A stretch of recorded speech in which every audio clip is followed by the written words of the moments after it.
Welcome back to KSR Biology. Today we are going to discuss about glycolysis. Right. So glycolysis. The word glycolysis is derived from Greek language. In Greek, glycon means sugar.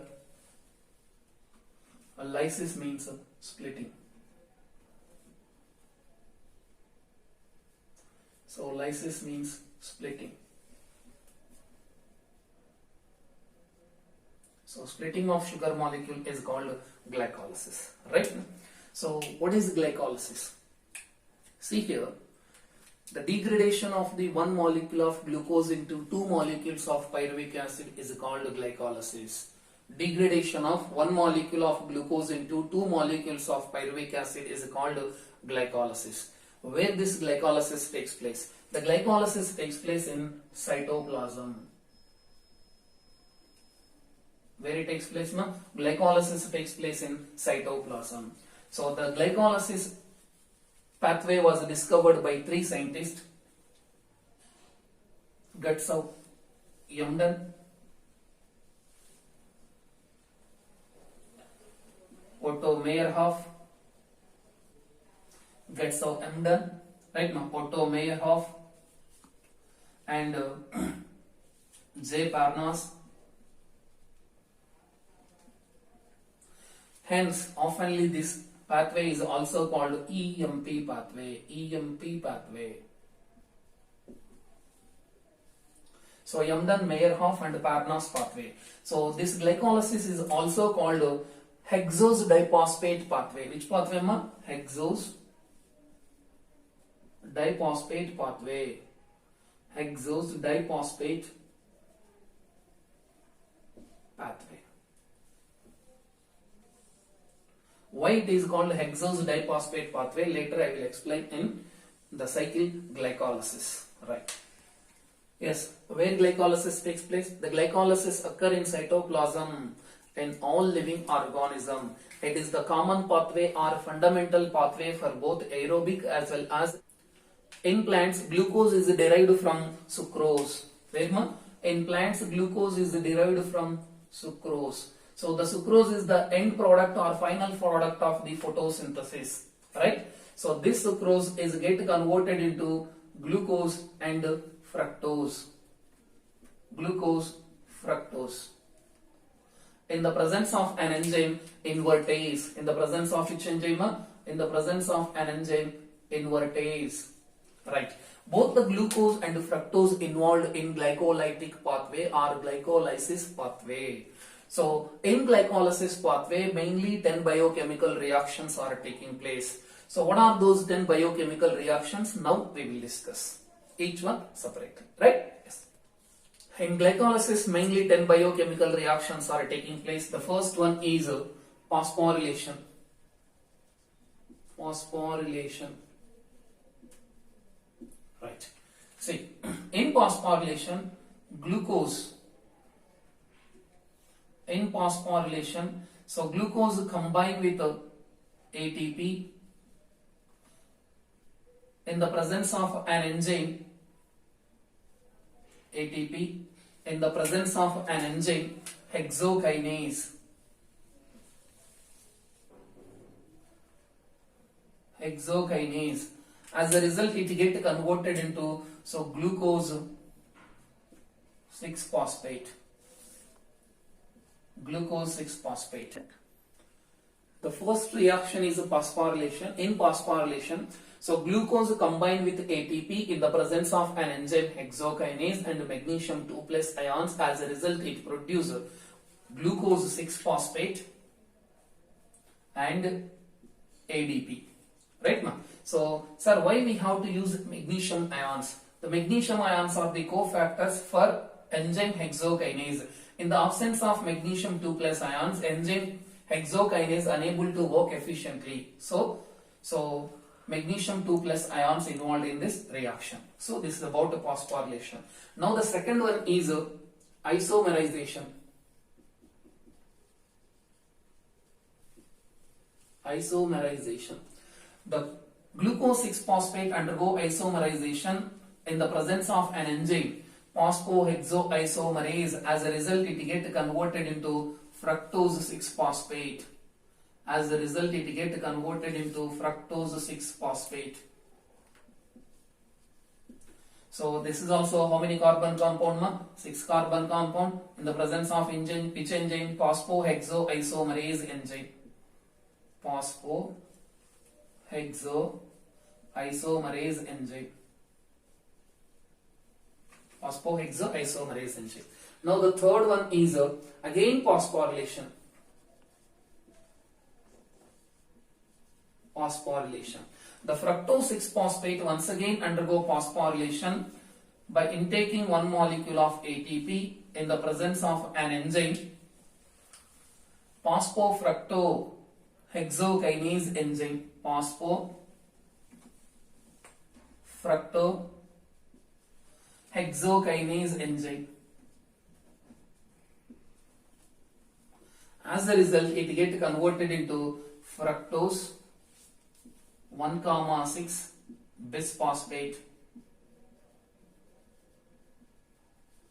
and it produces one ADP, adenosine diphosphate molecule. Right now, so the fructose 1,6 bisphosphate having how many phosphates? 2 phosphates. At which position? The first carbon and the sixth carbon. Hence, it is also called hexose diphosphate pathway. Sir, 6 carbon compound. See, the fructose 1,6 bisphosphate having 2 phosphates at first carbon and sixth carbon.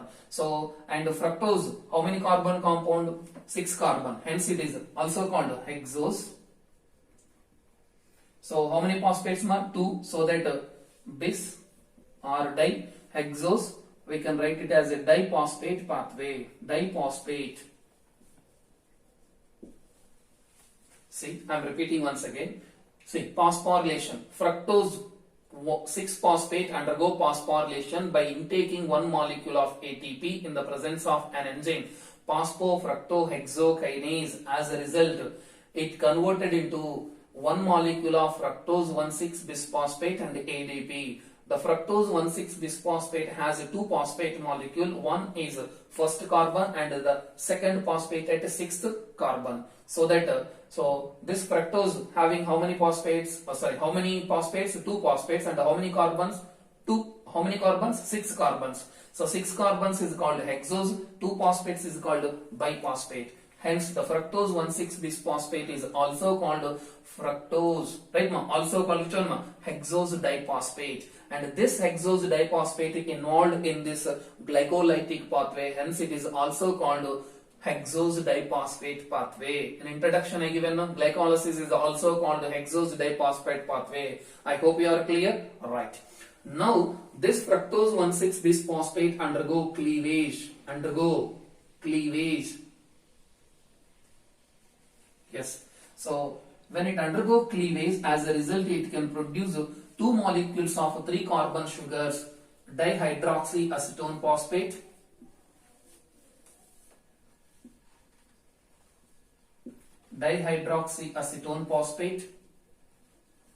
and glyceraldehyde 3-phosphate. In short form, we can write it as G3P, glyceraldehyde 3-phosphate.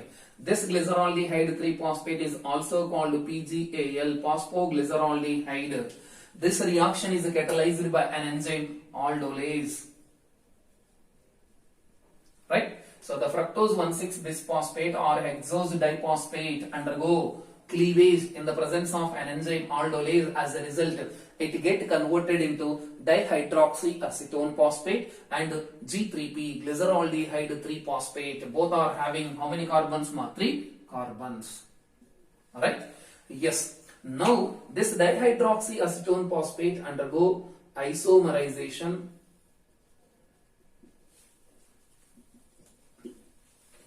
As a result, it get converted into so glyceraldehyde 3-phosphate in the presence of an enzyme, triose phosphate isomerase enzyme. Triose phosphate isomerase enzyme. Here you may have doubts. Sir, why dihydroxyacetone phosphate has to undergo isomerization because this DHAP unable to enter directly into glycolytic pathway, so that it has to undergo or it has to converted into one of its isomer, that is G3P, glyceraldehyde 3 phosphate. See here, whatever the right now. So now how many molecules of glyceraldehyde 3 phosphate is there? Here one molecule of glyceraldehyde 3 phosphate, here one molecule of glyceraldehyde 3 phosphate. So this glyceraldehyde 3 phosphate is the first formed 3 carbon sugar in glycolysis, right? So whatever the reactions taking place this side and this side are same, so that we need not to derive the reactions both the side. So directly we can take 2 molecules of glyceraldehyde 3 phosphate. Now this is the 2 molecules of glyceraldehyde 3 phosphate. Now see, so this 2 molecules of glyceraldehyde 3 phosphate undergo oxidative phosphorylation. Oxidative phosphorylation. The 2 molecules of glyceraldehyde 3 phosphate undergo oxidative phosphorylation, right now, by intaking 2 molecules of NAD plus, right now, and it also intake 2 molecules of inorganic phosphate or pyrophosphate. As a result, it get converted into 2 molecules of NADH plus H plus NADH plus H, or we can write it as a NADH2, and also it produces 2 molecules of 1,3 bis phosphoglyceric acid, bis PGA, phosphoglyceric acid, right now. So it is the first formed 3 carbon acid or 3 carbon organic acid in glycolysis. First formed 3 carbon organic acid in glycolysis. I hope you are clear. But which enzyme catalyzes this reaction? This reaction is catalyzed by an enzyme, glyceraldehyde 3 phosphate dehydrogenase enzyme. Which enzyme? Glyceraldehyde 3 phosphate dehydrogenase enzyme. Glyceraldehyde 3 phosphate dehydrogenase enzyme. Sir, wherever phosphorylation takes place, there we are going to take ATP. But here, right now, instead of ATP, we are going to receive the phosphate from where? Cytoplasm. In which form? In the form of inorganic phosphate or pyrophosphate. This, right now. See, and one more thing. Whenever the 2 molecules of glyceraldehyde 3 phosphate undergo oxidative phosphorylation, right now. So from each molecule of glyceraldehyde 3 phosphate, 2 redox equivalents are removed and transferred to NAD plus. As a result, it gets converted into NADH2 or NADH plus H. So for 1 molecule of G3P, 2 redox equivalents means 2 hydrogens. For 2 molecules of G3P, 4 total. How many more? 2 molecules of NAD plus get converted into 2 molecules of NADH2. Now the next reaction is dephosphorylation. Which one, ma? Dephosphorylation. Yes, the 2 molecules of 1,3-bis-phosphoglyceric acid undergo dephosphorylation. As a result, it releases 2 molecules of PI in the presence of an enzyme, phosphoglycerokinase. In the presence of an enzyme, phosphoglycerokinase. As a result, it produces 2 molecules of 3-PGA, 2 molecules of 3-PGA, 3-phosphoglyceric acid. Right now, it is also how many carbon compound? 3 carbon compound. Right. So whatever the phosphates are released in this reaction, these phosphates combine with 2 molecules of ADP. As a result, it gets converted into 2 molecules of ATP. See, so the 2 molecules of 1,3-bis-phosphoglyceric acid undergo dephosphorylation in the presence of an enzyme, phosphoglycerokinase. As a result, it produces 2 molecules of 3-PGA, 3-phosphoglyceric acid, and 2 molecules of ATP. See, so whatever the inorganic phosphates or pyrophosphates are released in this reaction, So these two phosphates are combined with ADP. As a result, it get converted into two molecules of ATP. See, the two ATPs, whatever the ATPs are synthesized in this reaction, this is substrate level phosphorylation. This is called which one? SLP, substrate level phosphorylation. Means the process of synthesis of ATP from the substrate is called substrate level phosphorylation. How many ATPs are formed? 2. So this is the first substrate level phosphorylation in glycolysis. Next, the two molecules of 3-PGA, 3-phosphoglyceric acid once again undergo intramolecular shift. Undergo which one? Intramolecular shift. Intramolecular shift is nothing but isomerization, right? The 2-PGA undergo intramolecular shift in the presence of an enzyme mutase. In the presence of an enzyme mutase, as a result, it gets converted into 2-PGA, 2-phosphoglyceric acid. Which one? 2-PGA, 2-phosphoglyceric acid. See here, nothing is there. Here, 3-PGA means the third carbon of the sugar having phosphate group. Third phosphate group is transferred to second carbon of the third carbon. Here, the third carbon of the organic compound having phosphate group. That phosphate group is transferred to which carbon? Second carbon of the compound or second carbon of organic compound. Hence, it is called which one? Intramolecular shift. That means the 3-PGA is get converted into 2-PGA in the presence of an enzyme mutase. In the presence of an enzyme mutase, right? This 2-PGA once again undergo dehydration. Once again undergo which one? Dehydration. Dehydration. As a result, it get converted to two molecules of PEP, phosphoenol pyruvic acid, or phosphoenol pyruvate. It is also how many carbon compound? 3 carbon compound. So this reaction is catalyzed by an enzyme enolase. Which one? Enolase, right? So now these two molecules of PEP, phosphoenol pyruvic acid, once again undergo dephosphorylation. Which one? Dephosphorylation. It's once again undergo dephosphorylation. As a result, it get converted into two molecules of pyruvic acid or pyruvate.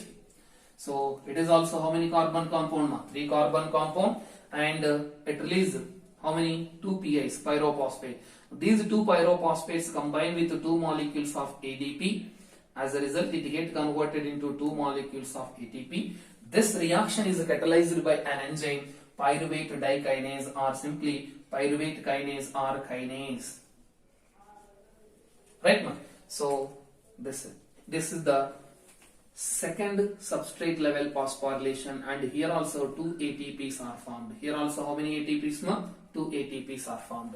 So what was the definition of glycolysis? The degradation or breakdown of the glucose into two molecules of pyruvic acid is called glycolysis. I hope you understood here. So one glucose molecule, 6 carbon compound get converted into two molecules of 3 carbon organic compound, right? So this is glycolysis, right? See here, at the end of glycolysis, how many molecules of pyruvic acid is formed? 2 molecules of pyruvic acid. But I have doubt. So what is the net gain of, or the direct synthesis of ATP? What is the net gain of ATP molecules in glycolysis? The net gain of ATP in glycolysis is 2 ATP molecules. Sir, how 2 ATP molecules? How many SLPs are taking place? 2. So for each SLP, how many ATPs are formed? 2. Total, how many are formed here? So 4 ATPs are formed. But out of these 4 ATPs through SLP, so in the reaction number 1 and 3rd, see here. So first as well as where 3rd. The reaction number 1 and 3, we utilized how many ATPs? See here now, 2 ATPs. So total 4 minus 2. So the net gain of ATP is 2. The net gain of ATP is how many molecules? 2 molecules, right? But in this glycolysis, we also obtained 2 molecules of NADH2. How many molecules? two molecules of NADH2 or NADH or H+. So these two molecules of NADH2 undergo oxidative phosphorylation during ETS. As a result, they produce 4 ATPs. That means 1 NADH2 is equal to 2 ATPs. So how many NADH2s are there? So 2 NADH2 is equal to, here we have how many more? 2 NADH2 is equal to, so total 4 ATPs. So here, so whatever the ATPs are produced through NADH2, that is oxidative phosphorylation. Simply we can call it as a OP, oxidative phosphorylation. So what is the formation of ATPs through SLP and OP in glycolysis? Which one, ma? Formation. Yes, formation of ATP through OP and SLP in glycolysis is how many, ma? 8. So which one? So 4 ATPs plus 4 ATP. So total how many? 8 ATPs are formed in glycolysis through SLP and OP. What is the net gain of ATPs? See here, net gain of ATP through SLP and OP. Which one, ma? Net gain. Net gain of ATPs. Net gain of ATP through which one? OP and SLP. How many? Net gain means total formation is 8. Out of 8, how many are utilized in the reaction number 1 and 3? We utilize 2 ATPs. So minus 2 ATPs. So that we will get what is the net gain of ATPs? The net gain of ATP in glycolysis through OP and SLP is 6 ATPs. I hope you are clear. The salient features of glycolysis. The glycolysis occur in cytoplasm. It is common for both aerobic as well as anaerobic respiration. Hence, it is also called a fundamental pathway or universal pathway. Here, one molecule of glucose is breakdown into 2 molecules of pyruvic acid. And no oxygen is utilized in this process and no carbon dioxide is liberated in glycolysis.